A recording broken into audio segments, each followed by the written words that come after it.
I'm Cynthia Rivas, and the Civil War has just broken out. But what happened to start this war? There are many factors that played a part in the start of the war, but the primary cause was the Kansas-Nebraska Act. Let's go back to 1854 when the act was passed. Take a look. This just in, the Kansas-Nebraska Act, which was proposed by Stephen Douglas, has been passed by Congress. The purpose of this act was to extend the transcontinental railroad for economic benefits. Although for the act to be able to work, Kansas and Nebraska needed to be made into territories. Many Southerners wanted to know about slavery, so Douglas proposed popular sovereignty. This caused mixed reactions between Northerners and Southerners. So we're going to take it to Cynthia, who's interviewing a Northern merchant and a Southern farmer. Hi, I'm Cynthia Rivas reporting on the Kansas-Nebraska Act, which has just been passed. Here I have with me a Southern slave owner. Howdy. And I have a Northern merchant. How do you feel? I think it's a good thing Stephen Douglas proposed popular sovereignty because now we have a chance to expand slavery to new territories. No, we don't want them to say things. Oh my! Tragic. This is just one example of many disputes that occurred in Kansas when this act was passed. This event repealed the Missouri Compromise because Douglas proposed popular sovereignty. Kansas and Nebraska is above the compromise line, and the compromise says that no states above the line will have slavery. But now there's a chance for there to be slavery in Kansas and Nebraska. Yes, there is. Although the Kansas-Nebraska Act was the primary cause of the Civil War, there are many factors that built tensions leading up to it. Let's go way back. The Mexican-American War, which started in 1846, was a great turning point in American history. After being swept under the rug for many years, where Congress could not bring up the issue due to the gag rule, the controversy over slavery was reopened. Let's take a look. The Treaty of Guadalupe Hidalgo was signed in 1848, which gave the U.S. California and New Mexico.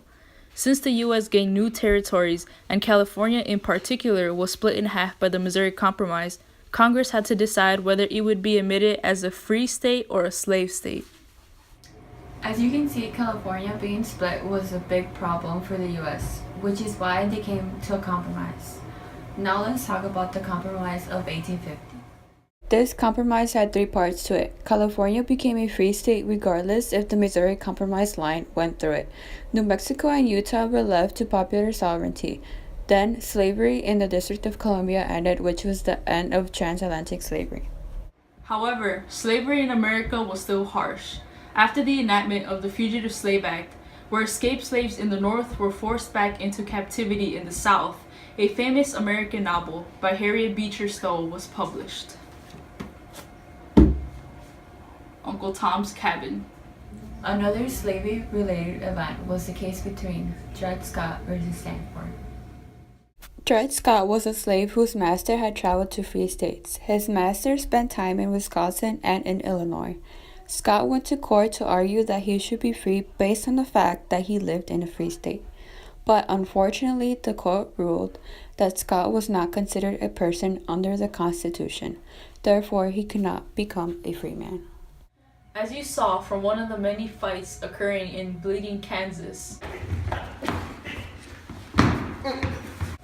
the ratification of the Kansas-Nebraska Act enraged abolitionists because they feared the expansion of slavery. A man named John Brown, who had been fighting the pro-slavery men in Kansas, led a raid and tried to provoke a slave revolt in Virginia. However, his effort to stop expansion failed and was instead captured, taken to court, and hung. This was just another event where Northern abolitionists and the pro-slavery Southerners went head-to-head.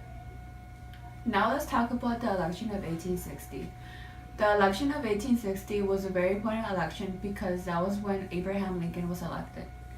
But one thing about Lincoln that upset Southerners was that he was against expanding slavery, which caused more conflict between the North and the South. Now that we've looked at factors that helped build tensions leading up to the cause of the Civil War, let's talk about the Kansas-Nebraska Act again. As we mentioned earlier, this act was the primary cause of the war. When it was passed, Kansas became known as Bleeding Kansas because of how many bloody fights occurred in the state. Also, the act caused a split between the political parties. The Northern Whigs didn't even have a presidential candidate for the election of 1856. And let's not forget what Cynthia mentioned earlier about John Brown's rape, that the Kansas-Nebraska Act made abolitionists angry. Therefore, this act has caused so much violence that it led to the Civil War.